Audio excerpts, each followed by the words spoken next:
Cake without oven. Cake बनाने के लिए पहले आप 1.5 कप मैदा लें, 1 कप शक्कर, 1 टेबलस्पून बेकिंग पाउडर और 3 अंडे लें। अब एक मिक्सर लीजिए और शक्कर को उस मिक्सर में डाल के उस शक्कर का पाउडर कर लीजिए। आपका पाउडर ऐसा दिखना चाहिए। अब 1 कप तेल ले लीजिए।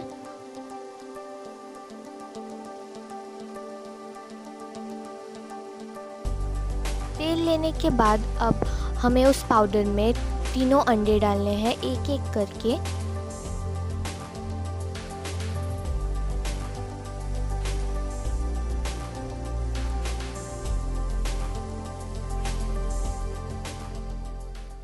जब हमने अंडे डाल दिए उसके बाद हमें 1 टेबलस्पून बेकिंग पाउडर भी डालना है। मैंने बेकिंग पाउडर इसमें डाल दिया। अब मुझे 1 टेबलस्पून एसेंस डालना है। मेरे पास यहाँ वनीला एसेंस है, मगर आप कोई दूसरा फ्लेवर का एसेंस भी यूज़ कर सकते हो। अब इन सबको मिक्सी में डाल दो और आपका बैटर फिर ऐसा दिखना चाहिए। 1.5 कप मैदे को एक बाउल में डाल दीजिए, मगर उसे बाउल में डालने के पहले अच्छे से छान लीजिए। यहाँ मैंने पहले ही मैदा छान लिया था। अब आपका बैटर लीजिए और उसको मैदे में डाल दीजिए और उसे अच्छे से मिलाइए। ध्यान रखिए कि कोई गांठ नहीं आनी चाहिए। थोड़ी देर मिलाने के बाद अब उसमें तेल डाल दीजिए और फिर से उसे मिलाते जाइए।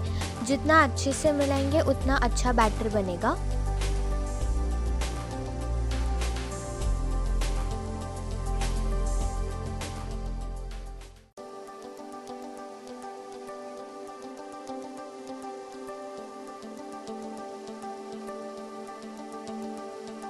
अब मैंने इसमें तेल डाल दिया है और जब तक मैं बैटर को मिक्स कर रही हूँ, मैं साथ में कुकर को भी गैस में रख दूँगी और उसे स्लो गैस पे थोड़ा गर्म होने रख देती हूँ।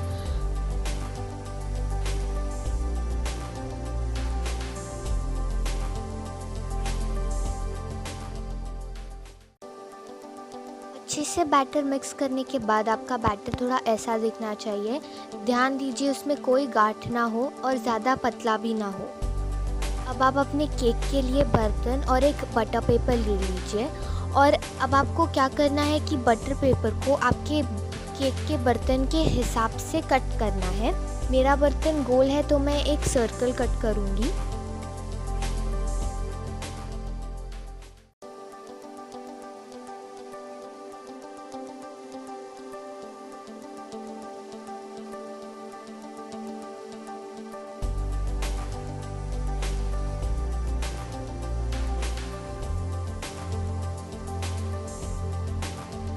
मैंने बटर पेपर को बर्तन पे अच्छे से रख दिया है।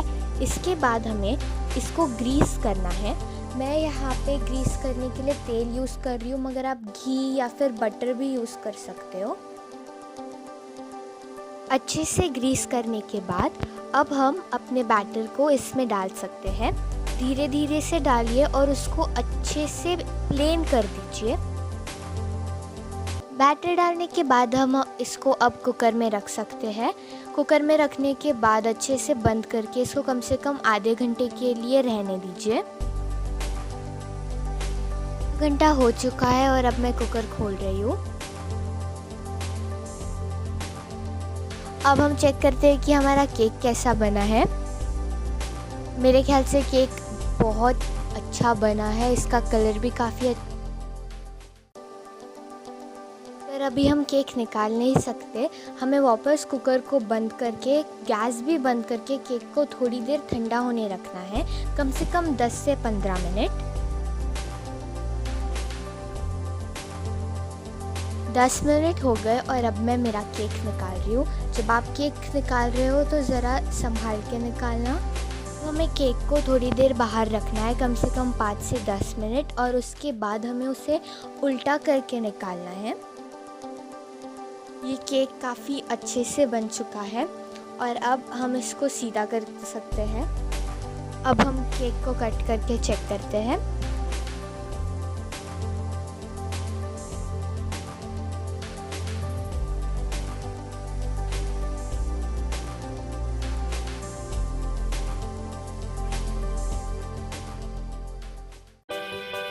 काफ़ी स्पॉन्जी है और बहुत अच्छे से बन चुका है। अब आप इसको अपने हिसाब से कट करके सर्व कर सकते हैं।